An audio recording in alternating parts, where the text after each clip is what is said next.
Have you ever desired having a little bit more flexibility and creativity and movement in your chordal playing? Well, you're not alone, and it's not necessarily your fault. This is something that I think I see a lot with my guitar students, and also something that I experienced a bunch as a guitar player. And the problem is kind of the way that we're taught about harmony, or in other words, how we're taught about chords. When we first pick up the guitar, and the guitar does have the disadvantage of being a particularly pattern-based instrument, we kind of run into this issue where, when we learn a C chord, we learn that it's this. And this is a C chord. A lot of guitar teachers don't even teach that these are made of the notes C, E, and G, and you just play them a bunch of times. We learn that a G chord looks something like this. And then after a couple of years of playing and getting bored with these open chords and looking for other colors, maybe you learn that you could also play a C chord like this, like this, like this, like this, like this, like this, like this. So many different ways you can play them, of course. And we start getting into these different voicings. But I find that even once we start learning about different voicings, we run into this problem of still doing everything based on shapes. And now again, I know that the guitar is a shape-based instrument. I've been dealing with this thing for more than half my life, and you do need to know shapes to get stuff out of it. But it affects the way that we approach harmony. If you think about a piano player, lush, beautiful playing through chords, there's a lot of moving parts. So if a piano player was playing something on B flat, for example, there might be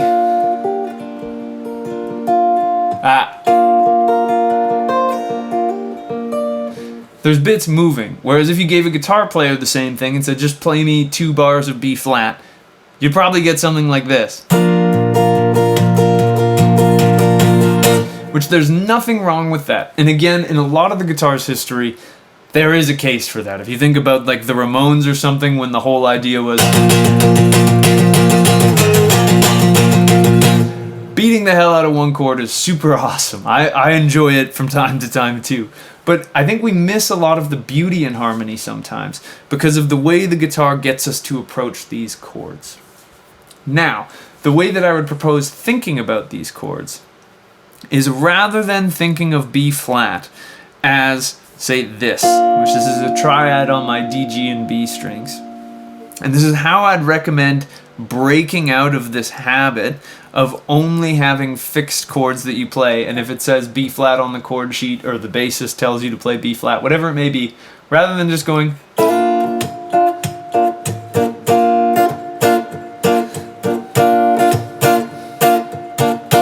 I think we owe it to ourselves as guitar players to explore the outside possibilities so that you can get more colors out of it and turn something like this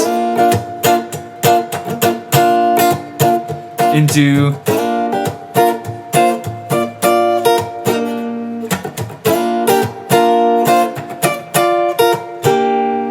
which is so much more interesting and colorful than if we just go So what I'm aiming to do in this video is to run you through a step-by-step process for how you can break out of these fixed shapes and expand upon them so that you stop approaching harmony as if it's static. Because harmony isn't static. Harmony is just multiple melodies happening at the same time. And keeping some interest in these lines can really open up some beautiful textures and colors for us. So let's start with perhaps the most boring chord progression of all time that you've probably seen in a million guitar tutorials on YouTube, but it's a great one that we all tend to understand.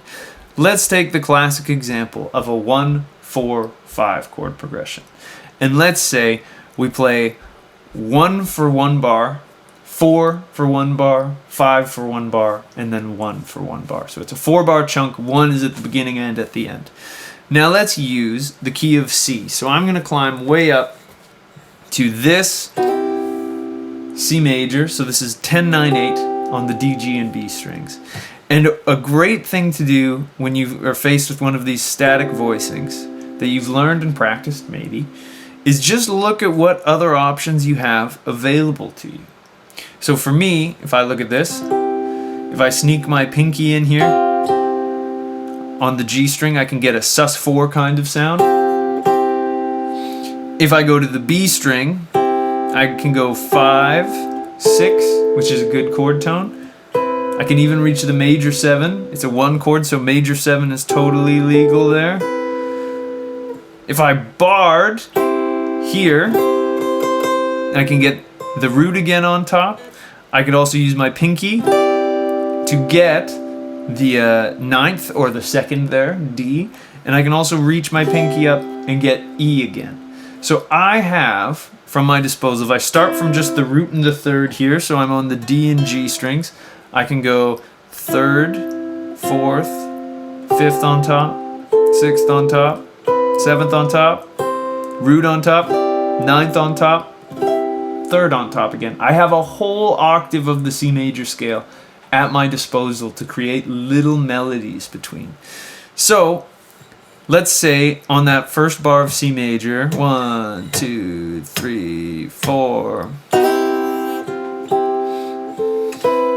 Now it changes to F. So let's say I go to this F. And here on F, I'm grabbing this as my kind of core voicing. So this is a 5th and bass F major triad. So 10, 10, 10. So if I look at this, I have my 5th as my low note, and starting from there, I can go, here's my 6th. I can squeeze the major 7 if I go there. It's a little bit crunchy, but it's a nice sound. A better place to grab it might actually be here. So here I have C, E, and A. So it's like a rootless major 7 there. I have my normal triad. There I have my 9th in it with my G string. There I get the 3rd. I can sus it if I want. There I get my 5th again. There I get the 6th. There I get a major 7. And there I get a root again.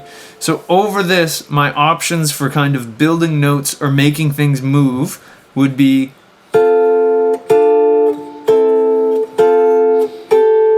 that. Or sorry.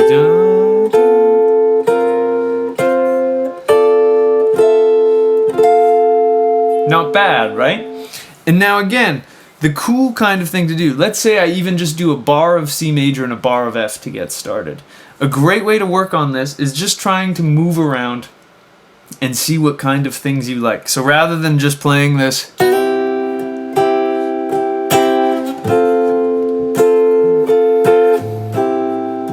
I can bring in a lot more color and options. So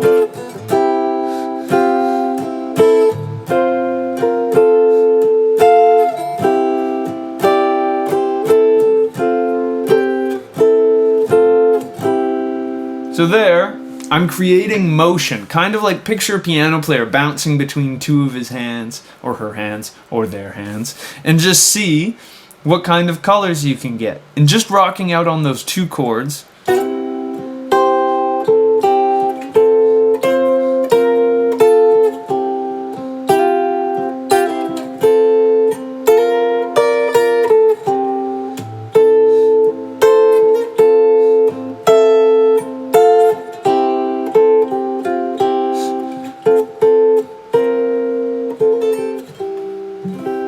Can be really, really beautiful. And again, all I'm doing is slowing down and just taking stock of what I have. Now, let's add in the 5 chord and see what happens. So if I were to use these chords, so here's my C, here's my F, I would maybe think to use this G here. This is a 3rd and bass G chord. I've got 9, 7, 8 on the same set of strings. Now if we did the same thing and I look at my kind of options around here, if I put down my pinky on the G string there on the 9th fret, I can get the 6. If I take off my pointer finger, or sorry, my middle finger, I can get a minor 7 in there, so I have 3, 5, major 7. At my root, I have a 9th, I have a 3rd, I have a 4th, and then I have the 5th again up top. And then if you really wanted, you could stretch to get that 13. Now again, if you're messing around with this, you can just fool around with what you have. See what your options are, you know? So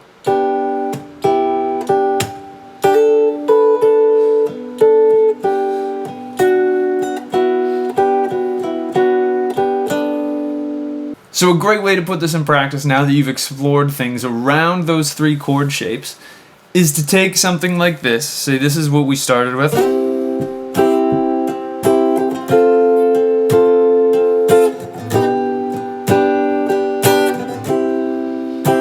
Nothing wrong with that, but it's kind of boring. So what if we use some of these things that we were looking at?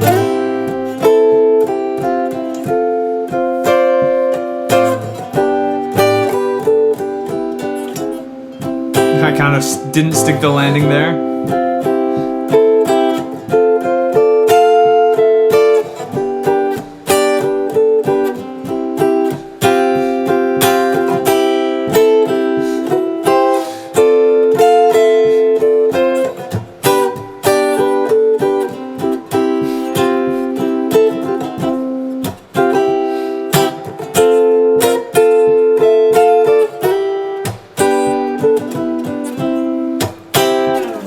And again, these little movements make such a difference when you're playing along to songs or trying to really sap all of the musicality out of something.